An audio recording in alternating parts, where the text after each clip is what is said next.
Nigeria to import terrorists from all over the world. Right now, there are more than 5 terrorist groups that operate in the country today. Ansaru is in Nigeria. El-Shabaab is in Nigeria. Mieti Allah operates in Nigeria. Fulani bandits operate in Nigeria. Fulani herders that have been named the 4th deadliest terrorist group in the world by the Global Terrorist Watch of West Africa. These terrorist groups operate in Nigeria, and the government of Nigeria provides an enabling environment for them to try, for them to do their bidding. They provide them with logistics, money, arms, and then they send them to the eastern region of Nigeria to kill my people and to destabilize the region. That is their goal, and that's exactly what they're doing now.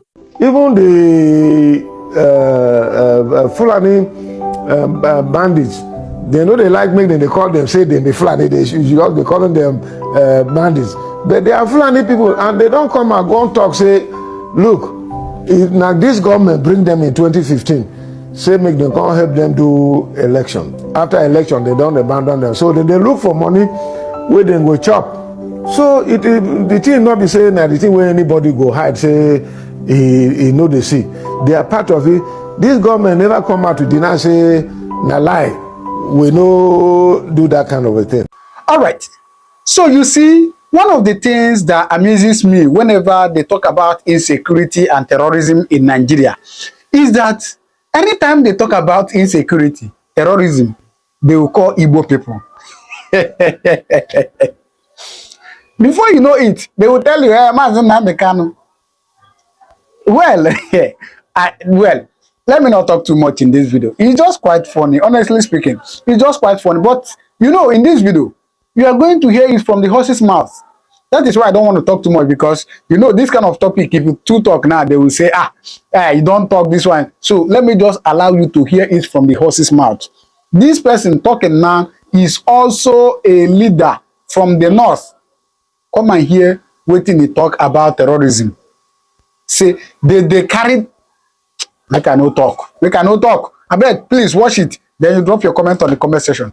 Let me first of all say that the idea of bringing people from outside the country to destabilize wasn't. I mean, I didn't say they brought people to destabilize. What I said was that the idea they actually brought people into the country with the intention that those people will come and vote for them.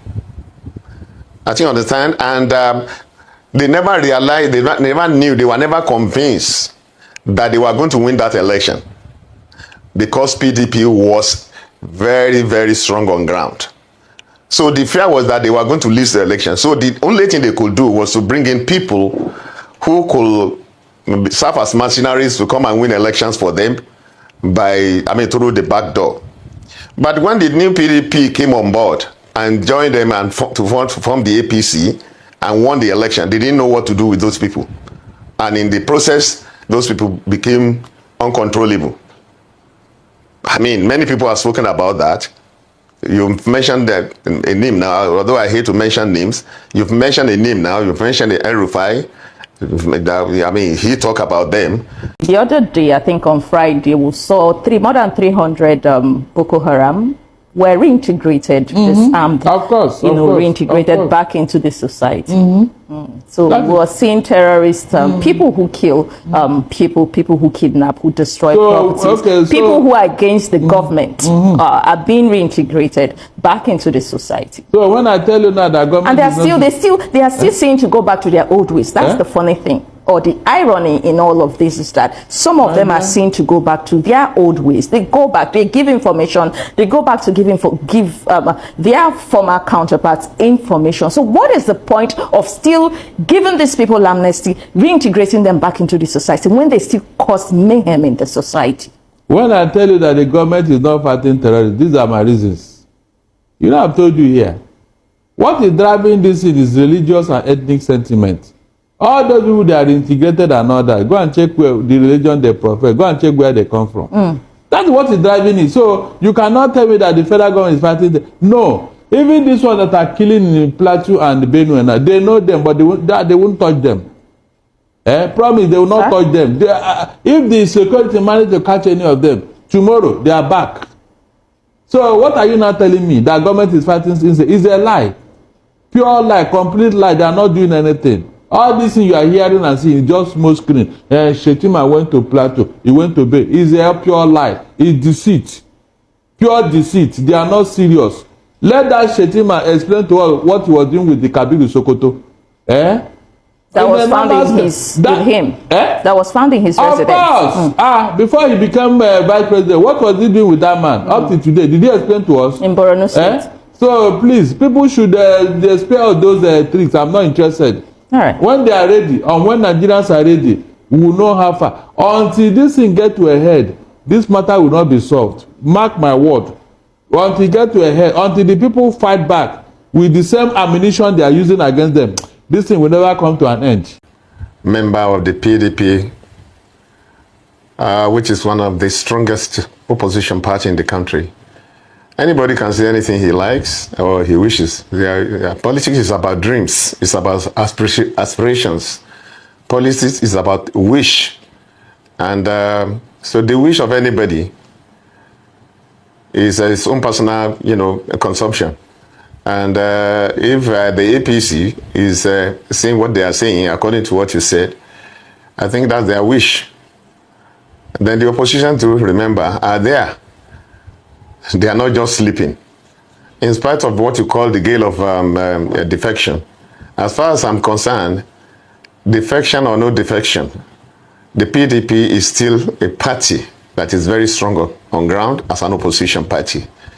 And as far as the defection of the Delta, state governor and the team and the concern, we have put that one behind us in PDP, and we are looking forward. So it depends on the wish and aspiration of everybody in whatever party. And the ruling party has a right to say whatever they want to say. But the oppositions are not sleeping. In 2014, and now, well, there are some comparisons you may draw, but they are totally different. The movement of the then new PDP was based on ideology, was based on principles, was based on the desire and aspirations of the people that moved. Remember, many of us that moved that time, there were governors, serving governors, there were former governors, there were serving senators, and there was somebody like me who was a former national secretary and a former national chairman. So, and politics or politicians, we have aspirations. So what will we say we wanted that we have not had in PDP at that time? But because our members, because our people were not having the result of what we canvassed for vote for, then we decided to dialogue with the leadership of the party that time and the president of that time, and that was President Jonathan, that our people were not getting the dividends. Our manifestos canvassed for vote through, some promises to the people. But our people were not getting these promises. And like PDP, we are not just there for our own, on our own. We are not there to serve ourselves. We are there to serve our people. It's the People's Party. That was the principle. That was the main shoot of the disagreement. And we went ahead to discuss with the leadership of the party, and we brought in, a lot of discussions, here back and forth with the president.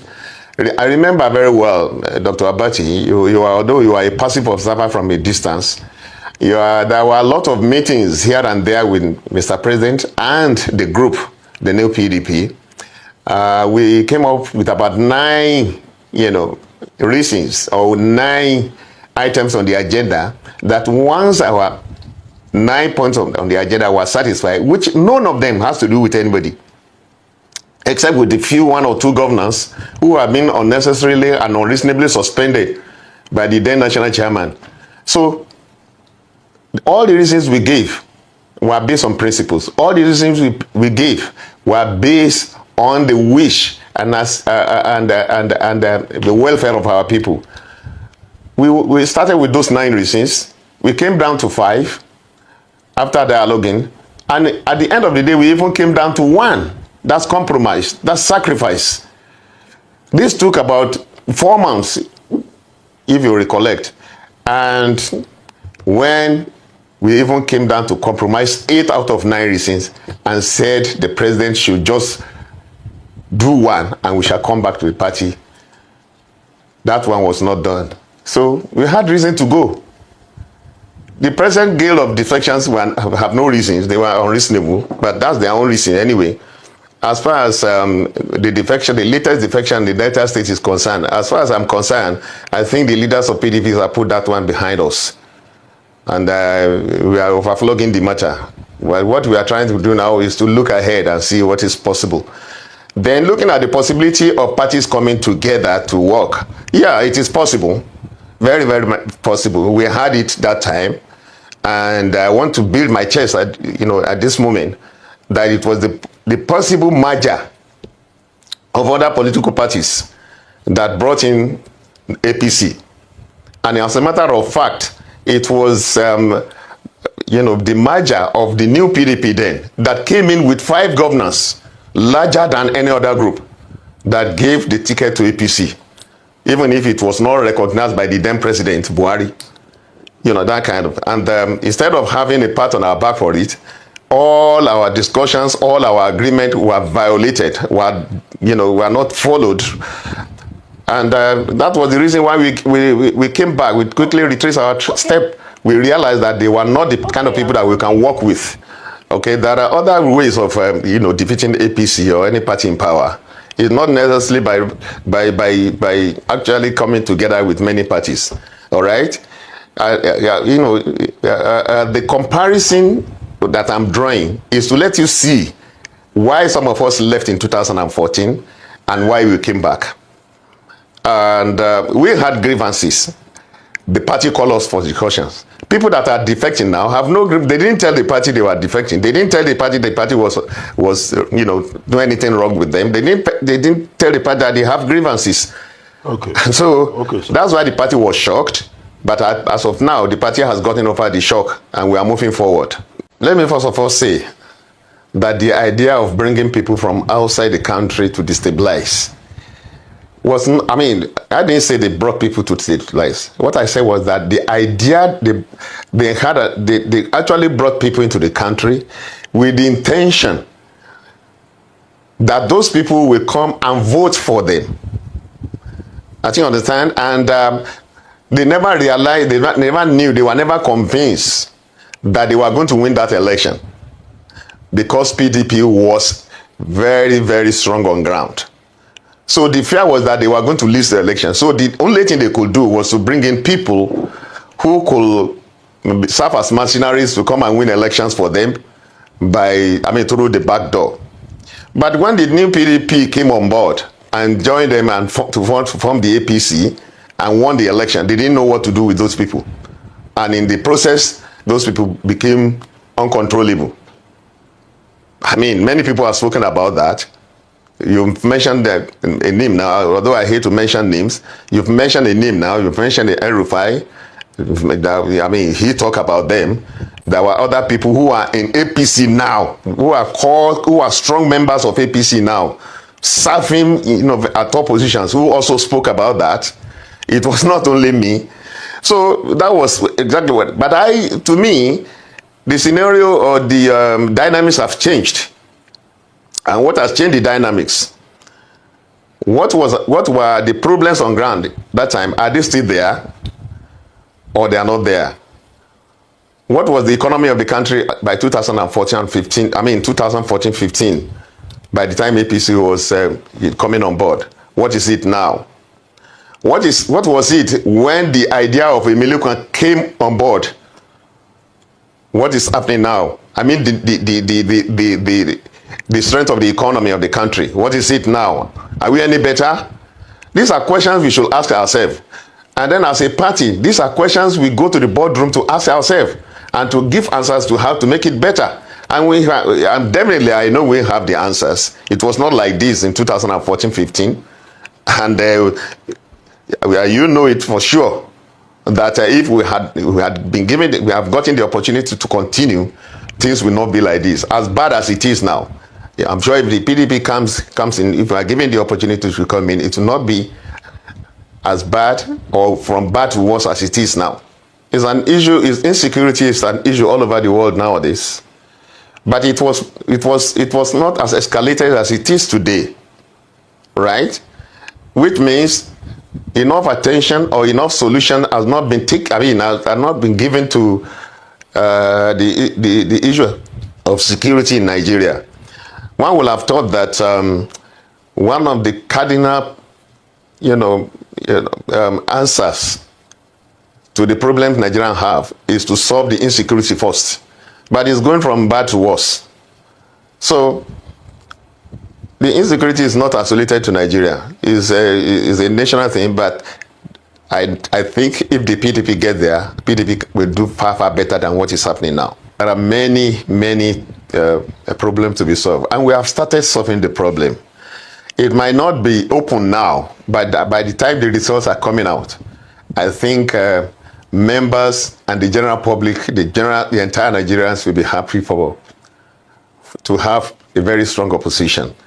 First of all, Dr. Abati, it is not the practice, it's not the tradition, of people like us to come and, openly tell you the strategies that the PDP is going to use to solve the problem. But you know very well that where we have a lot of better heads, solutions is not very far from such area.